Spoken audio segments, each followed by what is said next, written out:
Petugas penyelam diturunkan, helikopter mencari di udara, tidak ada tanda-tanda sama sekali.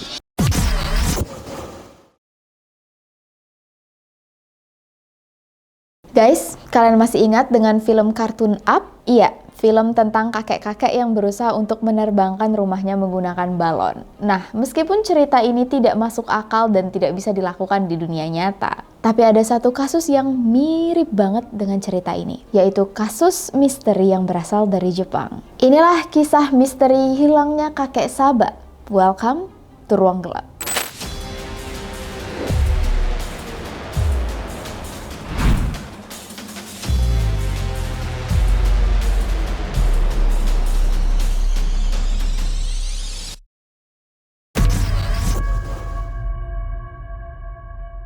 Yoshikaze Suzuki atau biasa dikenal dengan nama kakek Saba, lahir pada tanggal 21 Agustus 1940 di Tokyo, Jepang. Gak banyak informasi pribadi yang diketahui tentang kakek Saba, tapi kakek Saba dilahirkan di keluarga yang mengerti tentang seni musik. Beranjak dewasa, kakek Saba nggak tahu dia tuh sukanya apa, bakatnya di mana.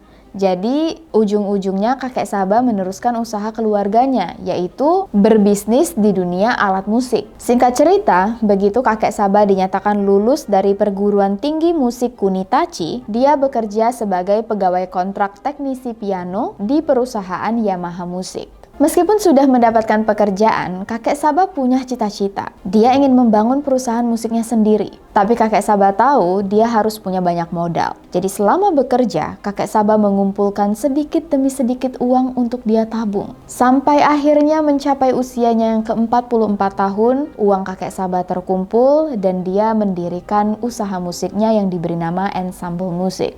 Ensemble, bukan ensemble M. Sambel terus pikirannya.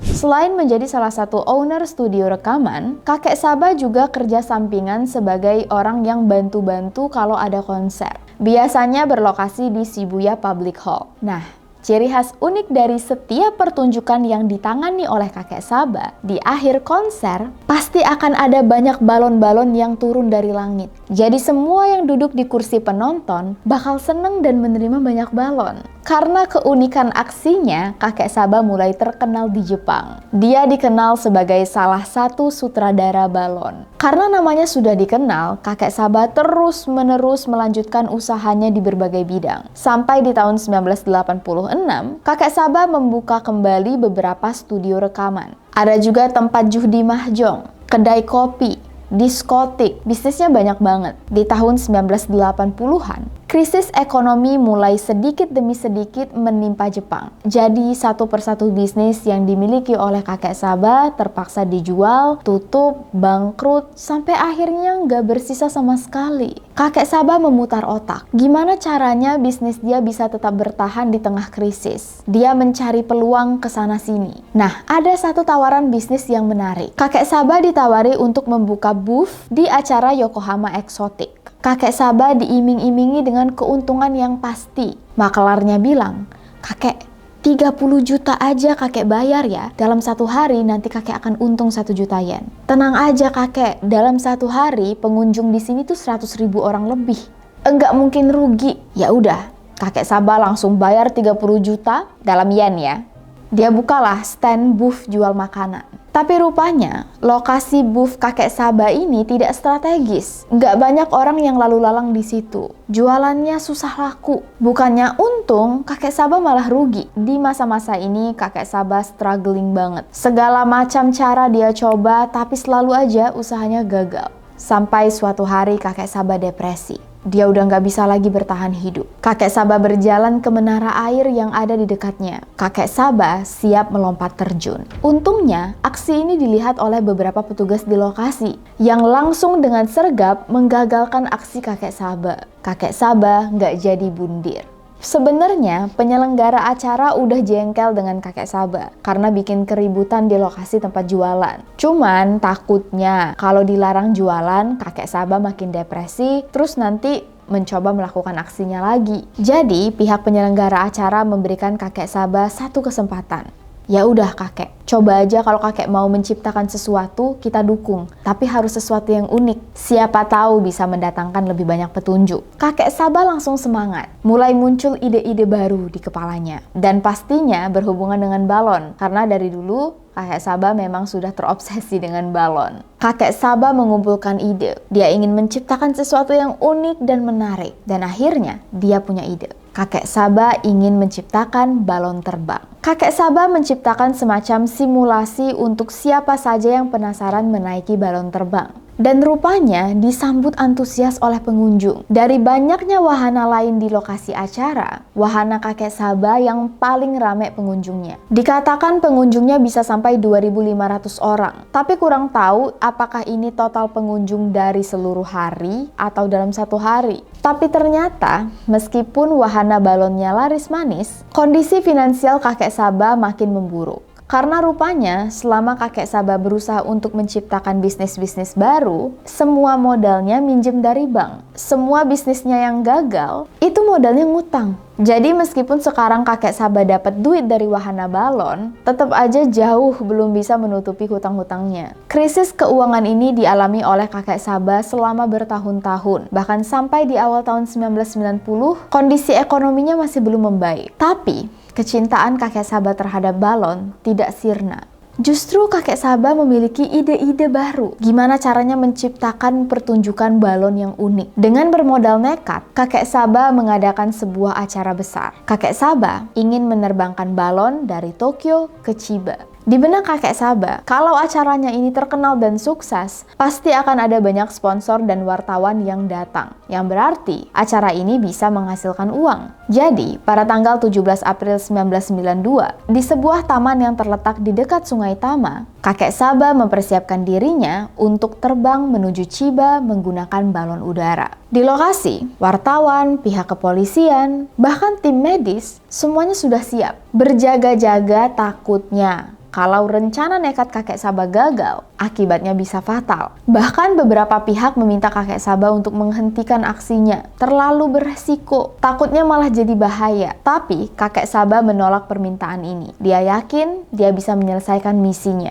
Kakek Sabah juga berjanji tidak akan membuat keributan. Semuanya akan baik-baik saja. Sekitar jam 12:40 siang, kakek Sabah mulai menurunkan beberapa pasir dari tempat balon udaranya. Semakin banyak karung pasir yang dibuang, semakin tinggi balon udara melayang. Wajah kakek Sabah terlihat sangat senang. Dia gembira, cita-citanya bisa terwujud. Di udara, kakek Sabah sudah dinantikan oleh 2 helikopter yang akan terus menggiringnya. Untuk memastikan kakek Sabah baik-baik aja. Kalau misalnya dalam bahaya, bisa langsung diselamatkan. Saat kakek Sabah sudah mulai terbang dan balon udara mulai mencapai ketinggian yang lumayan berbahaya, banyak orang yang mulai merasa khawatir. Para ahli cuaca juga memantau aktivitas kakek Sabah. Mereka takut misi penerbangan ini gagal. Waktu itu ketinggian balon udara kakek Sabah sudah mencapai 4.200 meter.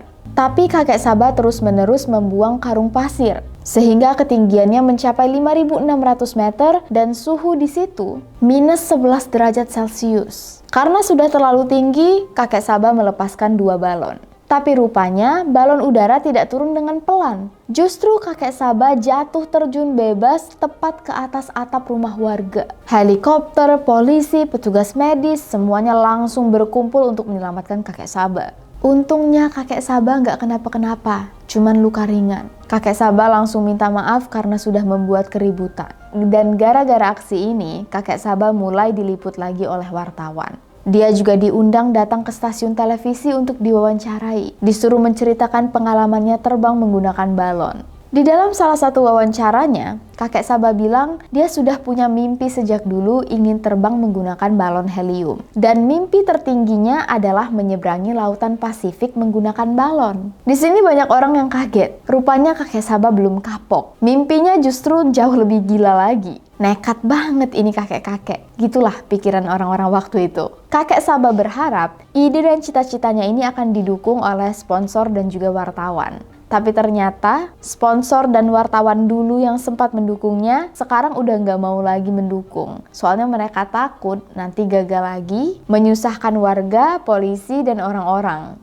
Ya memang bisa dibilang cita-citanya nekat dan berbahaya. Singkat cerita, Dengan semua uang yang dimilikinya waktu itu, kakek Saba membuat gondola. Bahan dasarnya kayu dan dia namakan Fantasi. Di gondola inilah kakek Saba beristirahat untuk merencanakan penerbangan keduanya. Iya, kakek Saba nekat ingin menerbangkan dirinya menggunakan balon melewati lautan Pasifik. Hari demi hari, kakek Saba mempersiapkan semuanya sendirian. Setelah melakukan beberapa perhitungan, kakek Saba memutuskan dia membutuhkan sekitar 32 balon. 6 balon besar dan 26 balon kecil. Dengan balon udara inilah, kakek Saba akan terbang dari Tokyo menuju kota Nevada di Amerika Serikat. Tepat pada tanggal 19 November 1992, kakek Saba sudah mempersiapkan semuanya. Mulai dari balon udara, makanan, pakaian, tabung oksigen, telepon genggam. Udah ada ya telepon genggam. Petunjuk SOS, dan juga beberapa alat medis. Sebelum berangkat, kakek Saba menghabiskan malamnya di dekat Sungai Biwa, tempat di mana nantinya dia akan mulai terbang. Meskipun banyak yang tidak mendukung aksinya, kakek Saba masih didukung oleh segelintir orang. Salah satunya adalah sahabatnya sendiri yang bekerja sebagai dosen di salah satu universitas di Jepang. Nah, sang sahabatlah yang akan menjadi saksi hidup atas penerbangan kedua kakek Saba. Kakek Saba juga menelpon pihak kepolisian serta wartawan, siapa aja yang mau meliput aksinya, dan karena takut kenapa-kenapa, kakek Saba mengabari keluarganya dan minta mereka untuk mengunci diri dari publik. Kakek Saba kelihatan sangat optimis. Dia bahkan nanyain ke semua anggota keluarganya, kalian mau oleh-oleh apa dari Nevada? Seolah-olah yakin banget dia pasti bakal kembali dengan selamat. Masih di hari yang sama, tepat jam 4:30 subuh, kakek Saba berpamitan dan mulai menaikkan balon udaranya. Kakek Saba berhasil terbang sampai di ketinggian 120 meter di atas permukaan laut. Tapi, ekspresi wajah kakek Saba agak sedikit berbeda, terlihat lumayan gugup. Waktu ditanyai oleh helikopter, rupanya ada beberapa balon helium yang bocor. Tapi kakek Saba langsung meyakinkan bahwa semuanya baik-baik aja. Setelah mengudara selama lebih dari 10 jam, sekitar jam 10 malam, kakek Saba menelpon keluarganya. Dia bilang, kayaknya kondisi balon udaranya tidak baik. Enggak kayak biasanya. Tapi baru cuman feeling, belum ada kejadian atau tanda-tanda bahaya. Besoknya, sekitar jam 6 pagi, kakek Saba masih sempat menelpon istrinya untuk mengucapkan selamat pagi. Ketinggian balon udara waktu itu mencapai 300 meter. Dari nada suaranya, kakek Saba terdengar sangat romantis. Kakek Saba juga meminta istrinya untuk jangan khawatir, dia pasti akan mendarat dengan sempurna di Nevada. Tapi rupanya, ini adalah pembicaraan terakhir kakek Saba sebelum menghilang. Malam harinya, kakek Saba mengirimkan sinyal SOS. Untungnya, sinyal ini langsung diterima oleh penjaga pantai. Pesawat Falcon 900 langsung dikirim untuk menyelamatkan kakek Saba. Menurut pilot helikopter, kakek Saba terlihat gugup, duduk pasrah di dalam gondola. Kakek Saba sempat melambaikan tangan, tapi nggak mau dibantu. Jadi pihak helikopter tidak menyelamatkan kakek Saba. Justru kakek Saba membuang lebih banyak pasir dan peralatan supaya ketinggiannya bisa naik sampai 4.000 meter. Pihak pesawat Falcon langsung mengabari keluarga kakek Saba bahwa mereka nggak perlu panik, kakek Saba baik-baik aja. Tapi sayangnya, nggak lama kemudian, balon udara kakek Saba hilang kontak, menghilang entah kemana. Petugas penyelam diturunkan, helikopter mencari di udara, tidak ada tanda-tanda sama sekali. Mereka berharap akan ada kabar dari kakek Saba. Tapi setelah menunggu selama 10 hari, harapan itu sirna. Pihak keluarga segera meminta polisi dan pihak angkatan udara untuk mencari posisi kakek Saba. Waktu itu, kakek Saba diperkirakan bisa jadi sampai di Rusia, Kanada, atau di Amerika Serikat. Tapi rupanya ketiga negara ini tidak mendeteksi adanya pendatang ataupun balon udara yang mendarat di daerah mereka. Jadi bisa dibilang kakek Saba benar-benar lenyap begitu aja.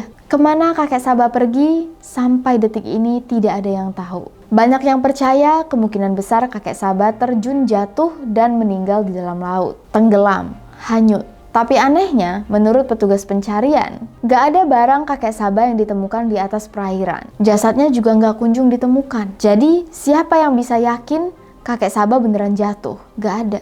Hilangnya kakek Saba masih menjadi misteri terbesar yang ada di Jepang. Masih belum terpecahkan dan penuh dengan teori konspirasi. Banyak yang percaya balon helium yang digunakan kakek Saba kemungkinan bocor. Karena dari awal kakek Saba juga udah bilang ada yang aneh. Atau kakek Saba kabur ke tempat lain, tapi memang sengaja secara diam-diam memalsukan kematiannya sendiri. Mungkin untuk lari dari semua hutang-hutangnya. Bahkan ada kabar kakek Saba masih hidup. Tapi sampai 7 tahun kemudian, jenazah kakek Saba tidak pernah ditemukan. Nasibnya tidak ada yang tahu. Jadi pada tahun 2001, secara resmi keluarga menganggap kakek Saba sudah meninggal secara hukum. Dan pada tahun 2000, istri kakek Saba sempat mempublikasi buku yang diberi judul The Dream Tuner, yang menceritakan perjalanan kehidupan kakek Saba dari masa hidupnya sampai menghilang. Dan segitu dulu cerita kita di video kali ini. Jujur gue terharu dengan bagaimana kakek Saba tetap berusaha untuk mewujudkan impian dan cita-citanya. Tapi di sisi lain gue juga sedih karena endingnya dia menghilang tanpa diketahui oleh satu orang pun gimana nasibnya. Kalau menurut kalian kira-kira apa yang terjadi pada kakek Saba?